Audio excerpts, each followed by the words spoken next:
Narendrapur Ramakrishna mission থেকে এবারের উচ্চ মাধ্যমিকে প্রথম হয়েছে আদৃত পাল, বাড়ি বনগ্লিতে। আমরা সরাসরি কথা বলবো আদৃতর সঙ্গে। এই ফলাফল নিয়ে কি বলবে? খুশি হয়েছি, মানে এতটা এরকম ভালো পরীক্ষা হয়েছিল, কিন্তু এরকম এক্সপেক্ট করিনি এতটা মার্কস হবে। কিন্তু ভালো খুশি হয়েছি। আর মেনলি মানে মহারাজদের, আমাদের ওখানে যারা টিচাররা আছেন, তাদেরই অবদানটা আমার মনে হয় সব থেকে বেশি এটার মধ্যে। আর মাধ্যমিকে 11th হয়েছিলাম, 1 নম্বরের জন্য র্যাঙ্ক হতে পারিনি তখন। মানে মা বাবা, আমার দিদা স্পেশালি খুব কষ্ট পেয়েছিল। আজকে মনে হয় তাদের স্বপ্নটা মানে কিছুটা পূর্ণ করতে পেরেছি। কিভাবে প্রস্তুতি নিয়েছিলেন?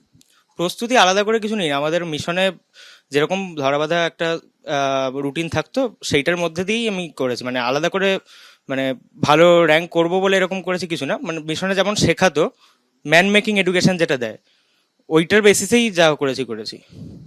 ছোটবেলা থেকে কি নরেন্দ্রপুরে? পুরো 5 থেকে পড়ছি। মাধ্যমিকে সেরকম ফল হয়নি, উচ্চ মাধ্যমিকে কি ইচ্ছে হয়ে গেছিল ভালো ফল করা? হ্যাঁ, ইচ্ছে তো ছিল। মাধ্যমিকে আমার 1 নম্বরের জন্য র্যাঙ্কটা হয়নি, মানে ওই জন্য একটা হাই লেভেল হয়েছিলাম তো, একটা মানে ক্ষোভ ছিল আর কি। মানে যদি ভালো হতো আর একটু। কিন্তু সেটা কিছুটা মনে হয় আমি সেটা প্রলেপ করতে পেরেছি, যেটা আমি কতক্ষণ পড়াশোনা?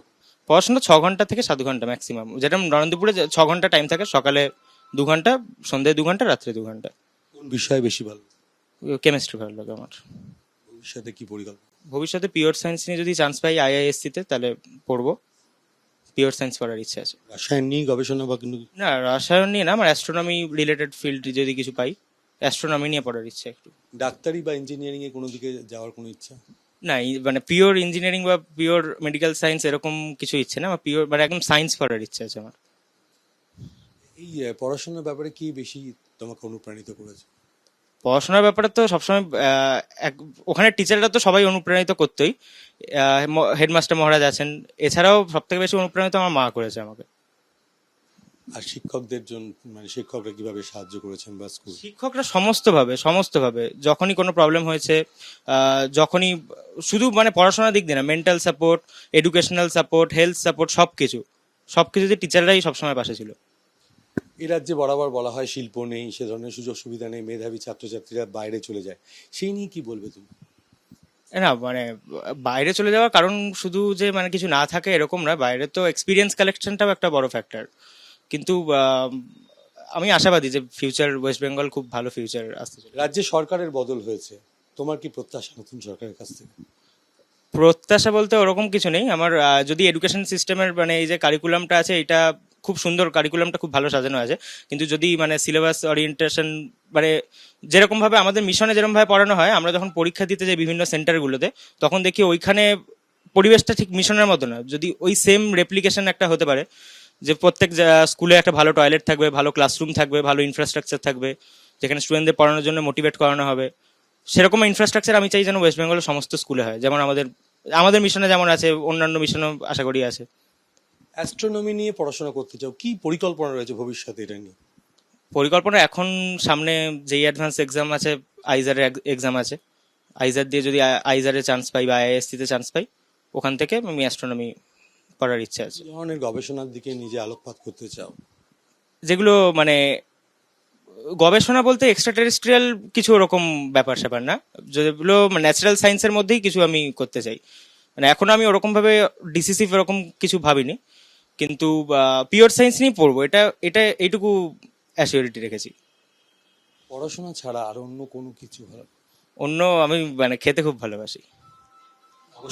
অবসর সময় কি? আমি বিভিন্ন নতুন নতুন রকমের খাবার খুঁজে খুঁজে ইয়ে করি। খেলাধুলা বা অন্য কিছুতে? বই পড়া বা কিছু, কিভাবে অবসর? বই পড়াটা মানে ওরকম না, আমি নতুন নতুন জিনিস জানা, মানে হিস্ট্রি, নতুন নতুন জিনিস জানা, বা এখন পৃথিবীতে কি চলছে এরকম নতুন নতুন জিনিস জানার জন্য আমি অনেক অডিও বুকস এরকম ইউজ করতাম। মানে খেলাধুলা বা অন্য কিছু? খেলাধুলাটা একটু ইন্টারেস্ট আমার মানে নেই খেলাধুলার সম্বন্ধে। আগামী দিনে সমাজের জন্য কি করতে চাও? সমাজের জন্য তো আমার ইচ্ছা মানে ইচ্ছে তো অনেক কিছুই আছে। মানে আমার মেনলি এডুকেশনাল, এই যে এডুকেশনাল ইনফ্রাস্ট্রাকচার যেটা আছে না ইন্ডিয়াতে, আমার ওইটা সম্বন্ধে একটুখানি ওটা একটুখানি বেটার করার আমার খুব ইচ্ছে আছে। এডুকেশনাল যে ইনফ্রাস্ট্রাকচার আছে, যেরকম ভাবে পড়ানো হয়, আমার মনে হয় সেটা মানে একটু আরেকটু ওরিয়েন্টেড যদি হয় ব্যাপারটা, তাহলে অনেক বেশি এফেক্টিভ হবে। শিক্ষকতার দিকেই তুমি যেতে চাও? শিক্ষকতা যেতে পারি, মানে মানে আমার কোনোটাতেই অসুবিধা নেই, কিন্তু মানে আমার ওই মানে যদি দেশের জন্য ভাবি তাহলে আমার এটা করার ইচ্ছা আছে। আমার স্টুডেন্টদের নিয়ে এই পড়াশোনা ওরিয়েন্টেড লাইনটা আমার খুব পছন্দের। অবসর সময় রান্না করতেও ভালো লাগে, কি ধরনের রেসিপি তোমার পছন্দ? আমি মেনলি যে চিকেন আইটেমস হয় না, যেগুলো কাবাব টাবাব এই টাইপের, এগুলোই খেতে ভালো লাগে আমার, তাই জন্য ওগুলোই আমি করি। আর আইসক্রিম টাইসক্রিম বানাই মাঝে মাঝে। বাড়িতে বাবা মা কিভাবে তোমাকে অনুপ্রাণিত করে? বাড়িতে তো ম্যাক্সিমাম টাইম তো আমার হোস্টেলে কাটতো, তাই জন্য মানে বাড়িতে ওরকম ব্যাপার না, হোস্টেলেই যা হতো হতো। খেতে ভালোবাসে, অবসর সময়ে রান্না করতেও ভালোবাসে এবং তার পাশাপাশি আগামী দিনে দেশের শিক্ষা ব্যবস্থার উন্নতি এবং পরিকাঠামো চায় উচ্চ মাধ্যমিকের প্রথম এই ছাত্র। ক্যামেরা দিব্যেন্দু সিংহর সঙ্গে সমীরণ পাল, এবিপি আনন্দ, উত্তর 24 পরগনা। এবিপি আনন্দ, এগিয়ে থাকে, এগিয়ে রাখে।